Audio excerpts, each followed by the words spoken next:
Okay, let's talk sanding. Sanding the surfboard down. So we're ready to grind down the surfboard box, the FCS plug, the grind open the fin box, shape the edge here, and just to smooth out the whole board by sanding. And there's a few different ways you could do it. You can do it by hand. That'll take forever. To grind this down, you really do need some type of power tool to do it. You can pick up a cheap automotive polisher that will work, and it'll fit all of these pads, and I'll get to these pads here in a second. You can get one from probably Harbor Freight in Canada. You can get them at Canadian Tire for like $50. But if you're serious about surfboard making as a hobby, eventually you're going to want to get one of these sanders or polishers. They're used in the automotive industry to polish cars. The reason why they're so good, as opposed to the cheapy ones, this one's a couple $100, is that it's variable speed and it has a lot of torque. It's got a good motor in it. When you start pushing down on the board, it doesn't slow down. The problem with the cheaper ones is they only really work at a high speed, and once you touch the board or whatever you're polishing, they slow right down, and they're really hard to control. You don't get that. They're unable to keep up with the amount of power that is needed to turn this disc when it's hitting the glass or the surface that you're grinding or polishing. So, a really nice to have. But you don't have to use one of these because this will also this takes a little bit of practice. You can also just use a palm sander or any other type of maybe an orbital sander. This is what I started off with, and I've made a few boards with this. It just takes a lot longer, but it does work. And I'll switch to this when I'm doing different parts of the board, or I might even do some of the board with this because this is fairly smooth. I don't really need to grind down a lot. This just makes things a little quicker. So the top pads for this polisher, it's got a standard 5/8. I believe this is 5/8 thread, and these pads that you can buy come in different softness. This is a soft, this is a medium. I have a hard disc on this right now that came with the Milwaukee, which is what I'm going to use to grind down this fin box over here. The reason for the different softness is depending on where you're working in the board. On the flatter surfaces, you want to use a harder pad. On the more curves, you use a soft. I generally find that the medium works well for me. The soft works really well for like on the deck and around the rail. And then you can get little guys like this, and it's great for working around the fin areas if you have like glassed on fins. And also I like using these for repairing dings, because you're not polishing or grinding away sanding away at a large area. So the last thing I want to mention is the sandpaper. It doesn't matter what you're using.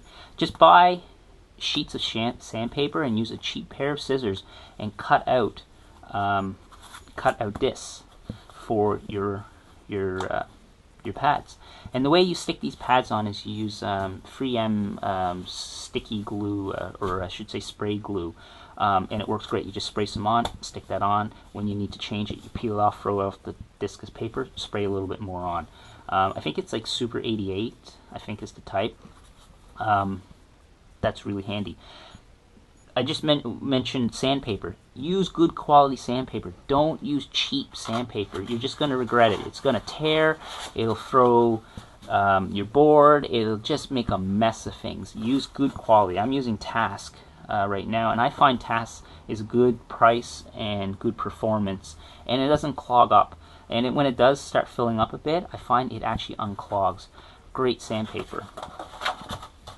You're going to need a bunch of different grits. I'm starting out for just grinding this down real quick. I'm using like a 80 or a 60, I think. I think this is it's pretty rough. I think it's a 60. I just want to take this down in a hurry, so I'm going to use that on the hard pad. And then I'm going to switch off either to the palm sander, or I might do a couple passes with the polisher, with the medium, maybe 100 grit, maybe 150 grit. It's been a while since I've played with this, so I'm probably going to go easy and go 150, because you don't want to go too aggressive and have some burn throughs when you're sanding. Okay, Set up the other camera, put this stuff away, and I'll start sanding. I'm gonna first knock this down, sand open these future fin boxes, and then just work around the board. And I probably won't be able to talk while I'm sanding, so that's pretty much it. It's pretty simple. Just feather along, like anywhere where the epoxy meets. Like when I installed this fin box, the epoxy overflowed. Just feather this in slowly, gently, and just take your time. Go slow. Especially if this is your first board, go extra slow. You don't want to burn through and expose the weave and then have to patch that section, especially if you're only just doing a hot coat. I plan on doing another coat of epoxy on top of this anyway, but for some of you, you can stop at this step. So you sand, you work your way progressively through the different grits of sandpaper until you get finer and finer and finer, all the way up to like 1,000, 1,500, 2,000 grit sandpaper. And that's about it. So let's get to it. I also forgot to mention one thing. I've lowered it back down onto the regular stands from the glassing stands that were up high, and I've put some this is a bath mat type of grippy foam between the board and this, because as after you glassed it, it becomes very slippery and you don't want the board flying off.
I just wanted to mention a couple little things. Right now I'm sanding the hot coat. For some of you, as I mentioned before, this is going to be your last step. You sand it, you kind of give it a matte finish, and your board's good to go. Typically short boards are done like that. They don't want to do a gloss coat or another coat because they want to keep the weight down. I plan on doing a gloss coat, especially since I have probably a few little tiny spots where you can see the weave of the fiberglass after sanding it a bit. It's pretty good. So one thing I wanted to mention was during this step, if you are doing another coat, the smoother you get this now, the better the next coat will be. Super important. And even previous to that, when you're sanding flat all your laps and everything before you get to the hot coat, the smoother you can get everything, the better. Honestly, that is something I learned time and time again. Don't shortcut on sanding. Sand everything nice and smooth and even, and then when you go do your hot coat or your gloss coat, you're just going to get way better results. You won't get burn throughs from sanding. So the other thing I wanted to mention is these plugs for the fin plug, and if you're doing future fins, for those of you that are using future fins, if you are doing a gloss coat or a second coat, regardless if it's a gloss or just another coat to fill in if you made some mistakes or anything, don't sand this open, just sand around it. Sand it as smooth as you can. After you gloss coat it, sand this open. That goes for the same on the other side with this as well, with the future fins. I guess that was one mistake I made on this, is that I sanded this flat. What I'll end up having to do is tape this, and then when I do my next coat. But I wanted to get this sanded down anyway, so anyways, small minor mistake on my part. But anyways, just because now you have to tape it, as I mentioned, so that the resin doesn't flow down in there. Okay, I'm going to do some more sanding. I'm probably going to switch off to the palm sander for a while. I'm going to sand by hand. This edge here, you want to get a nice sharp sounding edge like that. This is smooth, right? This, you want it to have a nice 90-degree, nice sharp edge around the tail area here. So when you're sanding that, sand here and then sand this down nice and flush. Just use some common sense. That's basically how you sand this board, or a surfboard, I should say. Okay, I'm gonna do a little more sanding.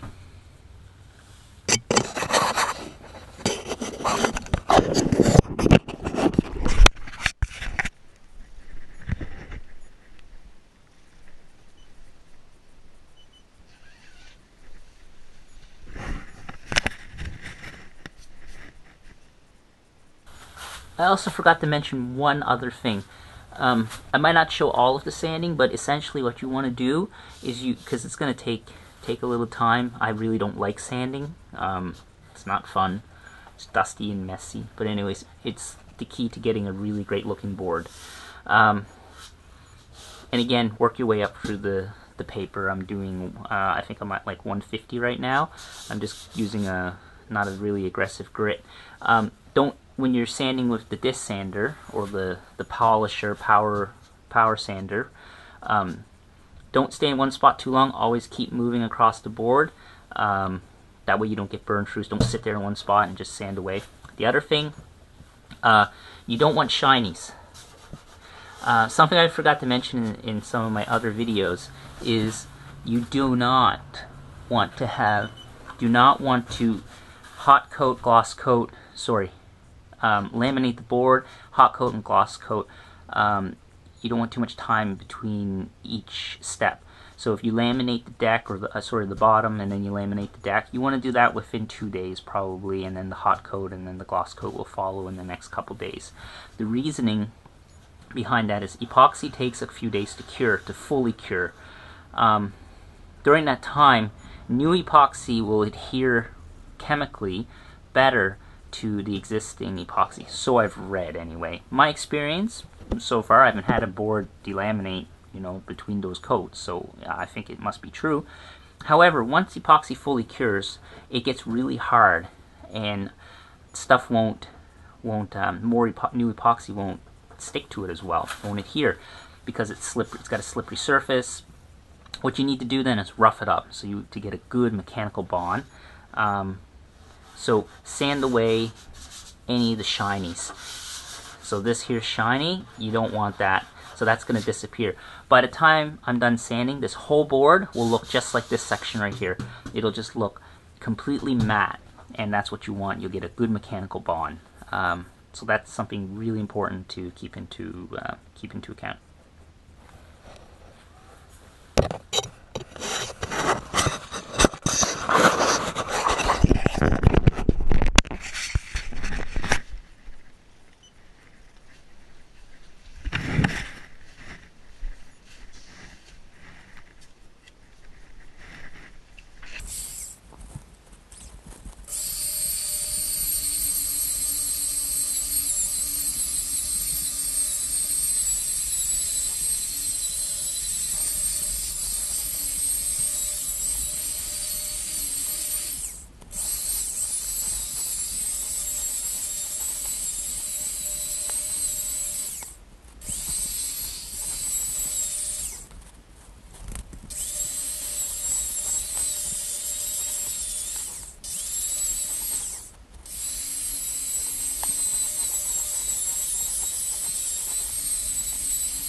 Okay, so I've got most of the shinies out. So I should get a good mechanical bond. I got a few little spots here to touch up. I'm only going to do 150 on this because I'm doing another coat, like I said. But for some of you, if this is your final coat, you would work your way through the various grits of sandpaper. So you would go from 150, 220, 300, and just work your way up. Don't spend too much time in one spot again. Move all around the board. I didn't do the rails. The rails I'm going to do by hand, and I'm going to use the palm sander for that. So that's about the key to getting a good sand job. Take your time. You'll get sand throughs on the rails very, very easy. So do this by hand, especially if this is your first board. Grab a piece of sandpaper like this and just work. You can also put it on a pad, but wrap the rail and just work away at it. I like using a palm sander because it doesn't take off as much as the polisher. Yeah, so, and particularly around the tail area and the nose area, go slow, especially if you're using a power sander of some sort. You'll burn through really, really easily.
Okay, I think I'm done sanding for the day.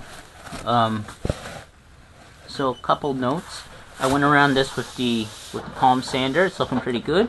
As you can see on the bottom here, barely any shinies. On the side here, barely any shinies. I'm gonna go around with some sandpaper and just touch it up. Probably go back over it with the power sander a bit when I do the other side. So I did this rail here. I'm not going to bother to do the other side because it's exactly the same. A couple key things to point out. You want this nice and sharp again. I'm gonna clean this up a bit more to make it a nice 90, nice sharp spot.